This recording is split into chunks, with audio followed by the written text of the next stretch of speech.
میں سب باتوں کو پس پش ڈال کر دوبارہ کچن میں چلی آئی۔ آج اماں کے کچھ رشتہ داروں نے بھی آنا تھا تو میں جلد از جلد گڑیا کے ساتھ مل کر سارا کھانا پکوانا چاہتی تھی۔ 2 گھنٹے میں جب تک ہم دونوں نے کھانا سارا تیار کیا تب تک مہمان بھی آ چکے تھے۔ اماں نے مجھے سب سے ملوایا۔ آنے والوں میں اماں کی پھپھو کی بیٹی اور ان کے بچے تھے۔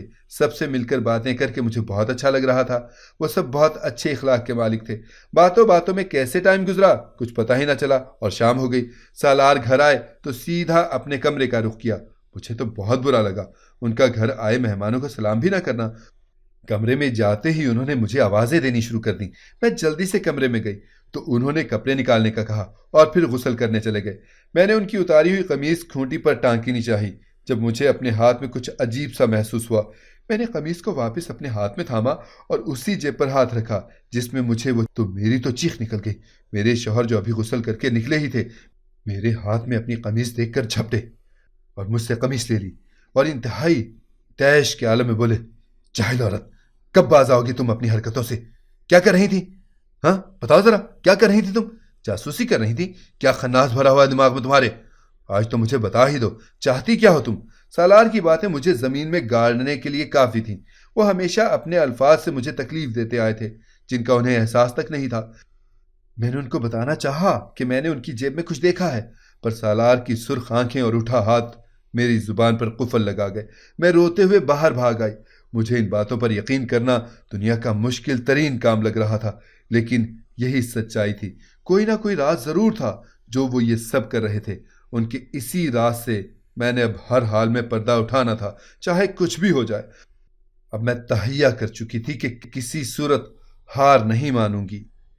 سالار کی باتوں سے اتنا تو اندازہ ہو گیا تھا کہ جو بھی راز ہے وہ مجھ سے جڑا ہے۔ مجھ سے جڑے اس راز کے پیچھے کا سچ مجھے جاننا تھا۔ اب خاموش رہنا میرے لیے بہت مشکل تھا۔ میں نے عزم کیا کہ ان تمام باتوں کی جڑ تک جا کر رہوں گی۔ میں رات کو کمرے میں آئی تو سالار میرا انتظار کر رہے تھے۔ میں بیڈ پر بیٹھی اور اپنے ہاتھ میں لائی 2 پٹیاں چپکے سے اپنے تکیے کے نیچے رکھ دیں۔ سالار نے مجھ سے اپنے رویے کی معافی مانگی اور بولے، دیکھو ہم دونوں میاں بیوی ہیں، کیا تم چاہو گی کہ تمہارا شوہر تمہاری وجہ سے بدنام ہو جائے؟ ہاں میں کچھ باتیں تلخ کرتا ہوں لیکن اس میں بھی سب کی بھلائی چھپی ہوتی ہے۔ میں نے ان سے کوئی بات نہ کی اور آنکھیں موند گئی۔ میری آنکھ کھٹکے کی آواز پر کھلی تو میں حیرت زدہ سی سالار کو دیکھنے لگی جو دروازہ آہستہ سے کھولتے ہوئے باہر جا رہے تھے۔ میں نے دھک دھک کرتے دل سے پاؤں میں چپل اٹسی اور ان کے چھوٹے قدم بڑھانے لگی۔ وہ کافی جلدی میں قدم بڑھا رہے تھے۔ میں نے ابھی کچھ ہی دوری طے کی تھی کہ اچانک وہ بیچ راستے سے دیکھتے ہی دیکھتے میری نظروں سے اوجھل ہو گئے۔ میں ڈر اور خوف سے سہمی وہیں کھڑی کی کھڑی رہ گئی۔ یہ کوئی ویران سی جگہ تھی۔ میں سکتے کے عالم میں کھڑی تھی جب مجھے اپنے کندھے پر کسی کا بازو محسوس ہوا۔ میری سانسیں رکنے لگی۔ ڈر اور خوف سے ٹانکیں کپ کپا گئیں جب مجھے پیچھے سے شوہر کی آواز سنائی دی جو کہہ رہے تھے، تم یہاں کیا کر رہی ہو؟ ان کا لہجہ عجیب تھا، بہت پراسرار۔ میں سمجھ گئی تھی کہ آج میری موت پکی ہے۔ سالار جان گئے تھے کہ میں ان کا پیچھا کر رہی تھی۔ اب تو ضرور وہ مجھے مار ڈالیں گے۔ میرا خوف سے رواں رواں کانپ اٹھا تھا۔ میں ان کی طرف رخ کیا اور کچھ بولنے کے لیے لب واہی کیے تھے کہ وہ بولے، پیچھا کر رہی تھی میرا، ہے نا؟ تمہیں بہت تجسس ہے نا کہ میں کہاں جاتا ہوں، کس سے ملتا ہوں؟ آج تم گھر چلو، تمہارے سارے سوالوں کے جواب دیتا ہوں تمہیں۔ سالار اور میں جب گھر آئے تو سیدھا مجھے کمرے میں لائے اور سخت نظروں سے گھورتے ہوئے بولے، بہت شوق ہے نا تمہیں میرے راز جاننے کا؟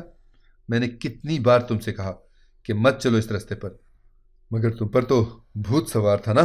میری باتوں پر تم نے بالکل دھیان نہیں دیا۔ آج سے تم 3 دن اسی کمرے میں قید رہو گی، یہی تمہاری سزا ہے، اور اس بار اگر تم نے مجھ سے بغاوت کرنے کی کوشش کی تو میں تمہیں گھر سے نکال دوں گا۔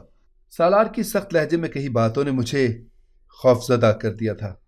آخر کیسے ممکن تھا؟ ان کو کیسے پتا چلا کہ میں ان کا پیچھا کر رہی ہوں؟ یہ سوچ مسلسل مجھے پریشان کر رہی تھی۔ سالار مجھے کمرے میں بند کر کے نہ جانے کہاں جا چکے تھے۔ میں نے جلدی سے سالار کے آنے سے پہلے اپنے تکیے کے نیچے رکھی سیاہ پٹی کو نکالا۔ جو پٹی میرے بازو پر بندھی تھی اسے کھول کر یہ پٹی باندھ لی۔ سالار کی لائی پٹی کو میں نے جلدی سے چھپا دیا۔ اب مجھے سکون تھا کہ کل سالار کے جانے کے بعد میں ساری سچائی جان سکوں گی۔ آخر اس میں کیا راز چھپا رکھا ہے انہوں نے؟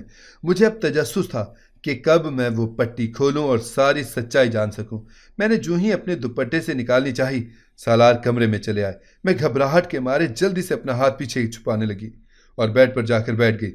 سالار الماری کی طرف گئے اور وہاں سے کچھ پیسے لے کر واپس جانے سے پہلے میرے ہاتھ باندھ کر گئے۔ مجھے ان کی حرکت سے تکلیف ہوئی، نہ جانے وہ میرے ساتھ ایسا کیوں کر رہے تھے۔ سالار کے جانے کے بعد میں پھوٹ پھوٹ کر رونے لگی۔ آخر کیا لکھا ہے میری قسمت میں؟ کیوں مجھے ہی یہ سب برداشت کرنا پڑ رہا ہے؟ میرا دماغ اس وقت پوری طرح الجھا ہوا تھا۔ میں سوچ رہی تھی کہ کس طرح خود کو آزاد کرواؤں اور اس راز کی جڑ تک پہنچوں۔ روتے سوچتے نہ جانے کب میری آنکھ لگی، مجھے کچھ پتہ نہ چلا۔ میری آنکھ مغرب کی اذان کے وقت کھلی۔ میں نے ارد گرد نظریں گھما کر دیکھا تو سالار کو اپنے ساتھ بیٹھے پایا۔ میں نے ان سے اپنے ہاتھ کھولنے کو کہا۔ مجھے نماز پڑھنی ہے۔ انہوں نے ایک نظر میری طرف دیکھا اور میرے ہاتھ کھول دیے۔ میں نے نماز پڑھی اور اللہ کے حضور گڑ گڑا کر دعائیں مانگی۔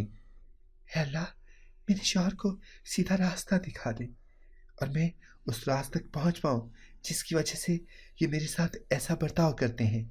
میں نماز پڑھ کر ان کے کہے مطابق کھانا لینے چلی گئی۔ مجھے فکر ستانے لگی کہ کہیں سالار تکیے کے نیچے دبی وہ پٹی دیکھ نہ لیں، ورنہ نہ جانے کیا قیامت کھڑی کر دیں گے۔ میں نے ان کو کھانا دیا اور لیٹ گئی۔ انہوں نے مجھ سے کوئی بات نہ کی، سو گئے۔ آج پھر میں نے ان کو گھر سے باہر جاتے دیکھا تو اپنے آپ کو ایک کالے ٹوپی والے برقعے سے ڈھانپ کر ان کا پیچھا کرنے لگی۔ آج تو میں نے آر یا پار کا فیصلہ کر لیا تھا۔ میں ان کے پیچھے ہی آ رہی تھی کہ سالار بہت محتاط انداز میں تیزی سے قدم بڑھا رہے تھے۔ ان کا رخ جس جانب تھا وہ سوچ کر ہی میری روح کانپ اٹھی تھی۔ سالار کا رخ قبرستان کی جانب تھا۔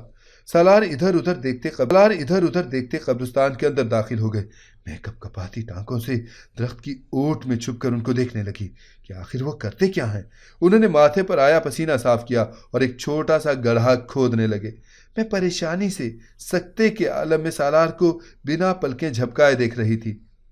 سالار نے تیزی سے ہاتھ چلاتے ہوئے وہ گڑھا کھودا اور اپنی جیب سے وہ کالی پٹی نکالی جو وہ روز میرے بازو پر باندھتے تھے۔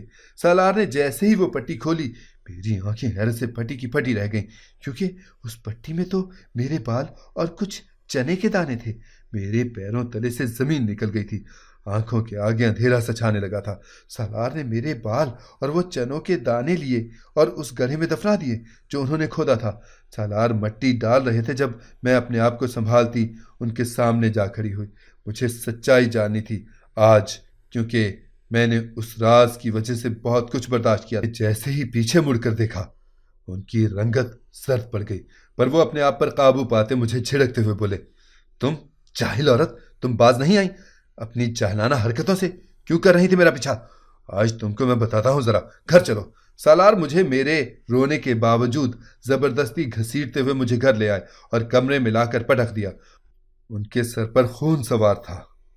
میں بھی اب ہار نہیں ماننا چاہتی تھی، تبھی اپنا ڈر چھپاتی ان کے سامنے جا کھڑی ہوئی اور بولی، اب میں آپ کی کسی بات پر یقین نہیں کروں گی، سنا آپ نے؟ اور ہاں، خبردار جو اب مجھ سے کچھ چھپانے کی کوشش کی، میں جان چکی ہوں آپ کا راز۔ اب آپ اپنے منہ سے بتا دیں یا میں ابھی کے ابھی اماں کو جا کر سب بتا دوں گی۔ مجھے سچ جاننا ہے، ابھی کے ابھی کیوں باندھتے تھے آپ وہ سیاہ پٹی میرے بازو پر؟ اس میں میرے بال اور چنے کے دانے کیوں چھپاتے تھے؟ مجھے بتائیے اور نہیں رہوں گی۔ ان سب کے پیچھے مقصد کیا تھا آپ کا؟ مجھے صرف سچائی جاننی ہے سالار۔ میری تمام بات سن کر انہوں نے گہرا سانس ہوا کے سپرد کیا اور بولنے لگے، جب میں چھوٹا تھا تو اکیلا ہی دنیا سے لڑتا آیا، کبھی کسی نے سہارا نہ دیا۔ مجھے اپنا آپ بہت کمزور لگنے لگا تھا۔ میں جیسے جیسے بڑا ہوا، زمانے نے مجھے ہر رنگ دکھایا جس کی مجھے توقع نہیں تھی۔ میں سوچتا تھا کہ اللہ کی بنائی مخلوق میں تو سب برابر ہوتے ہیں، پر ایسا نہیں تھا۔ جب ہمارا برا وقت تھا تو کسی نے ہمارا ساتھ نہ دیا، بلکہ یہ کہہ کر دھتکار دیا کہ نہ جانے کہاں کہاں سے آ جاتے ہیں بھکاری۔ میری بہن کی طبیعت بہت خراب تھی۔ میں اس وقت 15 سال کا تھا۔ کوئی ذریعہ معاش نہیں تھا۔ میری بہن 2 دن سے بھوکی تھی۔ میں نے اپنے رشتہ داروں سے مدد مانگی، بہت سے دودھ کھانا کھلانے کے لیے پیسے مانگے، کسی نے میری مدد نہ کی۔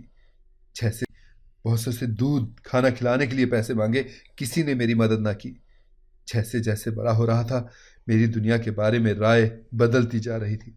لوگ جیسے دکھتے ہیں ویسے نہیں ہوتے۔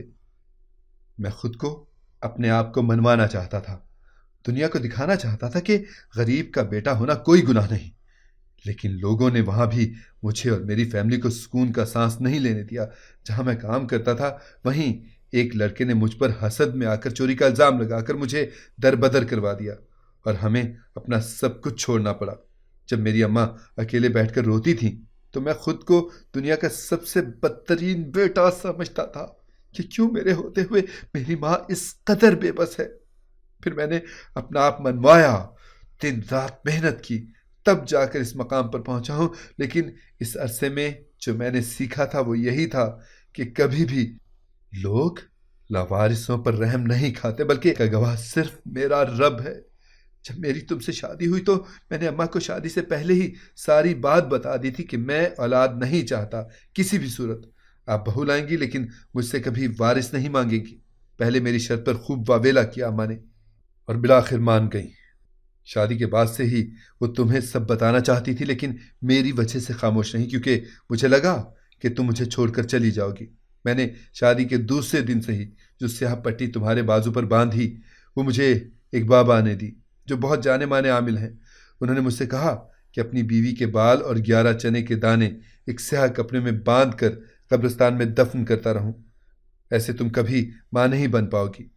میں انہی کے کہے کے مطابق روز رات کو پرانی سیاہ پٹی لے کر جاتا اور قبرستان میں دفنا آتا اور صبح ہوتے ہی نئی پٹی تمہارے ہاتھ پر باندھ دیتا۔